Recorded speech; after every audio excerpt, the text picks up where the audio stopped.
গিন্নি, ও গিন্নি, একটু জলদি বেরিয়ে এসো না গো। কি গো, তোমার কি হলো? তোমাকে এরকম মন মরা উদাস দেখাচ্ছে কেন? খারাপ কিছু হয়েছে নাকি? আর হতে কি বাকি রয়েছে গিন্নি? আমাদের সর্বনাশ হতে চললো। এবারে মনে হয় ভগবান আমাদের না খেতে দিয়ে মারবেন। ওমা, তুমি হঠাৎ অমন কথা বলছো কেন? আমাদের জমি থেকে খারাপ কিছু হয়েছে নাকি? হ্যাঁ গো গিন্নি, হ্যাঁ। একে তো বর্ষার জল ঢুকে বন্যা হয়ে গেছিল, তার উপর সেই জলের সাথে কাঁকড়ার আমদানি হয়েছে। এবার আমাদের সব ফসলের গোড়া কেটে দেবে গো। কি বলছো গো তুমি? তাহলে তো মহা বিপদ। হ্যাঁ গো, কোনোভাবে ওদের আমাদের ফসলের জমি থেকে তাড়ানো যায় না? কি করে তাড়াবে গিন্নি? বর্ষা কাটতে এখনো ঢের দেরি, আর জমিতে যে সার দেবে সে পয়সাও এখন আমার কাছে নেই গো। আমি তোমাকে অনেক আগে থেকেই বলেছিলাম শুধুমাত্র কৃষিকাজের উপর নির্ভরশীল হয়ে থেকো না। তুমি তো শুনলে না আমার কথা। এখন আমরা যে না খেতে পেয়ে মারা যাবো গো। হ্যাঁ গো গিন্নি, হ্যাঁ। তোমার কথা না শুনে খুব ভুল করে ফেলেছি। হ্যাঁ, এখন যে কি করব সেটাই ভাবছি। এখন বসে বসে না ভেবে মোড়ল মশাইয়ের কাছে গিয়ে সাহায্য চাও। উনি ভালো মানুষ, নিশ্চয়ই আমাদের কোনো না কোনো ভাবে সাহায্য ঠিকই করবেন। আচ্ছা গিন্নি, তাই যাচ্ছি। তোমার কথার অবাধ্য আর হব না।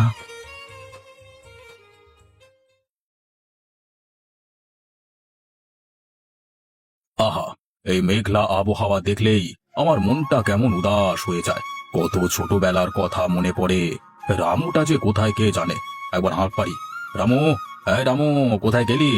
একবার এদিকে আয় তো। বাবু ডাকলো মনে হচ্ছে। যাই দেখি বাবু আবার আমাকে কি বলবেন। রান্না তো প্রায় হয়ে এলো।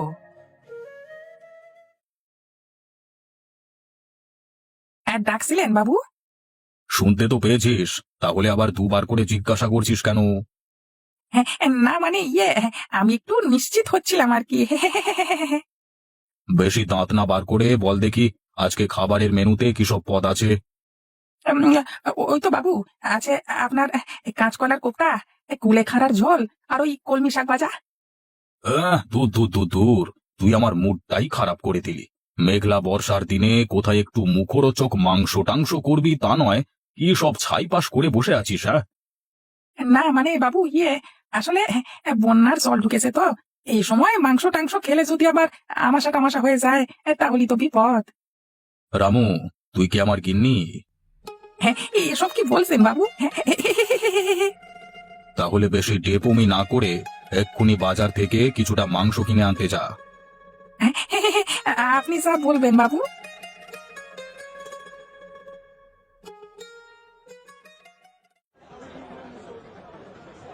দাদা, আমাকে আজকে 1 কিলো মাংস দাও না গো। মানে টাকাটা আমি কালকে দিয়ে দেব। না না চাঁদু, ওসব ফিরির মাল আমি বেচি না। নগদ টাকা যদি দিতে পারো তবেই মাংস নিয়ে যাও, না হলে নিতে হবে না, বাড়ি যাও। দাও না গো নগেনদা, ছেলেটা অনেক দিন থেকে মাংস খেতে চাচ্ছে। যেদিন পকেটে টাকা আসবে সেদিন এই নগেনের কাছে মাংস নিতে আসবে, ঠিক আছে? তোমাদের ফ্রিতে খাওয়ালে আমার সংসার চলবে না। এখন ভালো, আমাকে ব্যবসা করতে দাও। আরে রামুদাজি, এসো এসো। এই তোমরা সবাই সরো, পরে দিচ্ছি তোমাদের। হ্যাঁ, তা বলো রামুদা, কতটা মাংস দেবো? নিশ্চয়ই মোড়ল মশাই পাঠিয়েছেন। হ্যাঁ, তাছাড়া আর কি, মোড়ল মশাইয়ের খেতে ইচ্ছে হলেই তিনি টাকা পয়সা দিয়ে আমাকে মাংস আনতে পাঠান, তুমি তো সেটা জানো। হ্যাঁ মানে বই বলছিলাম আর কি, মানে কতটা মাংস দিতে বলেছে তোমাকে? 200 টাকা দিয়ে পাঠিয়েছেন, যা হয় দিয়ে দাও। এই যে এই নাও নগেনদা, বেশ ভালো ভালো পিস দিয়েছি, হ্যাঁ, লেগ পিস দেখে। বেশ, এই নাও তোমার 200 টাকা। আমি তবে চললাম গো এখন, কেমন?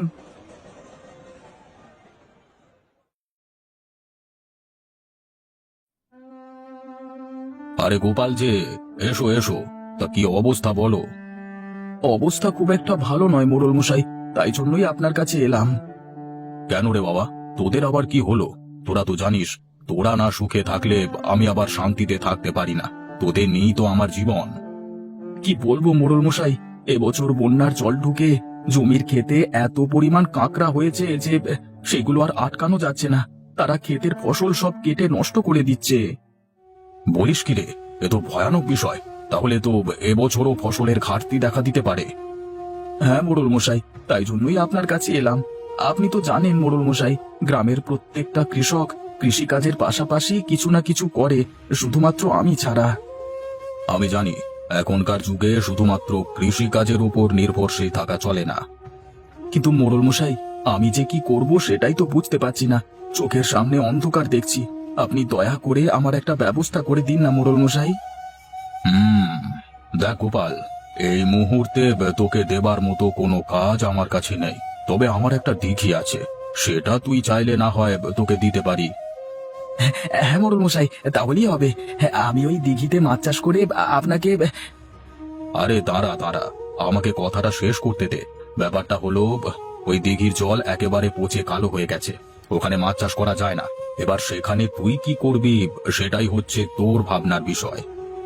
সে কি মোড়ল মশাই, ওই পচা দিঘি নিয়ে আমি কি করব?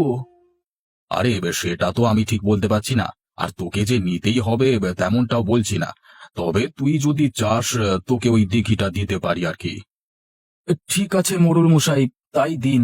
আমি আমার গিন্নির সাথে আলোচনা করে দেখি। হ্যাঁ হ্যাঁ, ঠিক বলেছিস। গিন্নিদের মাথা আমাদের থেকে বেশি চলে। আমার বিশ্বাস তোর গিন্নিও ঠিক কিছু না কিছু উপায় বের করে ফেলবে। এখন তবে তুই আয় কেমন।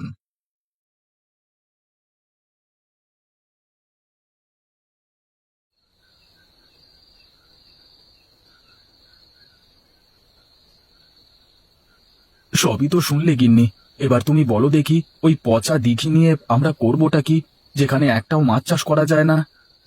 শোনো, দুঃখ করো না গো। সব সময় মনে রাখবে, কালো কয়লার মাঝেই হিরে লুকিয়ে থাকে। আমরা যদি ওই পচা দেখে নিয়ে খারাপ চিন্তা বাদ দিই, তাহলে নিশ্চয়ই কোনো না কোনো উপায় ঠিক বের হয়ে আসবে। তাহলে তুমি চিন্তা করো গিন্নি, আমার মাথায় কিছুই আসছে না। আমার খিদে তো এখন মাথা বন বন করছে। আগে আমি খাই। হ্যাঁ হ্যাঁ, পেয়েছি। আরে আরে গিন্নি, কি পেয়েছো? কাকে পেয়েছো? হ্যাঁ হ্যাঁ, আমি একটা দারুণ বুদ্ধি পেয়েছি। ওই দিঘি হবে আমাদের ব্যবসার স্থান। কিন্তু কিভাবে গিন্নি?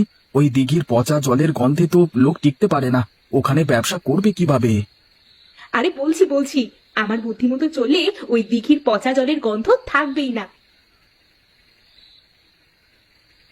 আরে সাবাস গিন্নি, মোড়ল মশাই ঠিকই বলেছেন, গিন্নিদের মাথায় অনেক বুদ্ধি হয়। তুমি কিন্তু কাউকে এই পরিকল্পনাটা বলবে না। এখন নাও, খেয়ে নাও।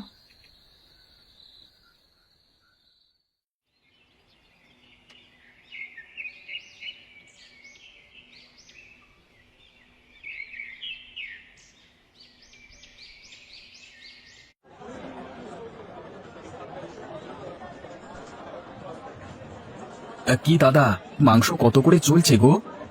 তা জেনে তোমার কি লাভ? তুমি কি মাংস কিনবে? কিনবো বলি তো জিজ্ঞাসা করছি দাদা।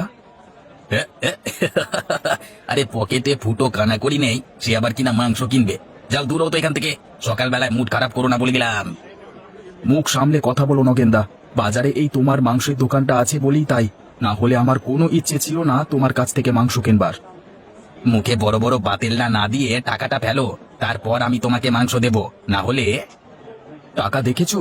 এবার আমাকে 5 কিলো মাংস এক্ষুনি দিয়ে দাও, আর দয়া করে পরদিন থেকে ব্যবহারটা একটু ভালো করে করো, কেমন?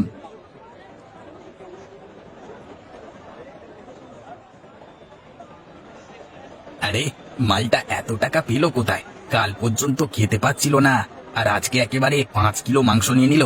ব্যাপারটা দেখতে হচ্ছে তো। পুলিশ সাবাস, এত সুন্দর গন্ধ এই দিঘির পারে।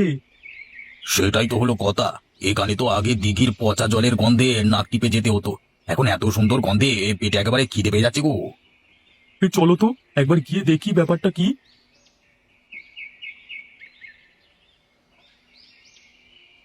আরে গোপাল ভাই যে, আরে তোমাদের রান্নার সুঘ্রাণে আমাদের পেটে যে একবারে খিদের জ্বালায় জ্বলে উঠছে গো। হ্যাঁ দাদা, তা তো যাবেই। তাই জন্যই তো এই পচা দিঘির পারে মুরগি রান্না শুরু করা। এতে করে দুটো উপকার হলো, পচা দিঘির জলের গন্ধ তোমাদের নাকে যাবে না, ওদিকে তোমাদের খাওয়াটাও হয়ে যাবে। বাহ বাহ বাহ বাহ, বেশ বলেছো তো। আরে দাও দেখি, আমাদের দুজনকে 2 প্লেট মুরগির মাংস দাও।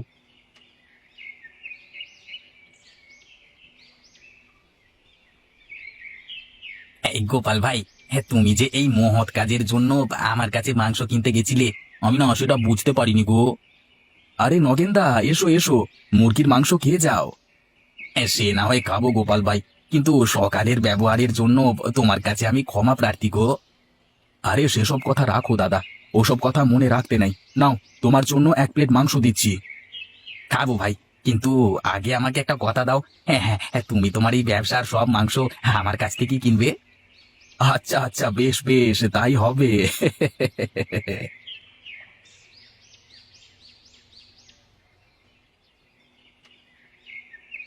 আরে করেছো কি গোপাল? এ তো একদিনই তুমি মাত করে দিয়েছো। হ্যাঁ, পচা দিঘিতে মুরগি রান্না, বাহ, পরিকল্পনাটা একেবারে খাসা। হ্যাঁ মোড়ল মশাই, এসব কিছু আপনার আর আমার গিন্নির জন্যই সম্ভব হয়েছে। আপনি আমাকে অর্থ সামগ্রী দিয়ে সাহায্য করলেন, আর গিন্নি আমাকে দিল পরিকল্পনা। তা বেশ বেশ, এবার তাহলে আর মাংস খাবার জন্য রামুকে সাদাসাদি করতে হবে না, তোমার কাছেই পেয়ে যাবো একেবারে রান্না করা সুস্বাদু মাংস। এই, কই কই, দাও দাও, আমাকে 1 প্লেট মাংস দাও। হ্যাঁ মোড়ল মশাই, এই যে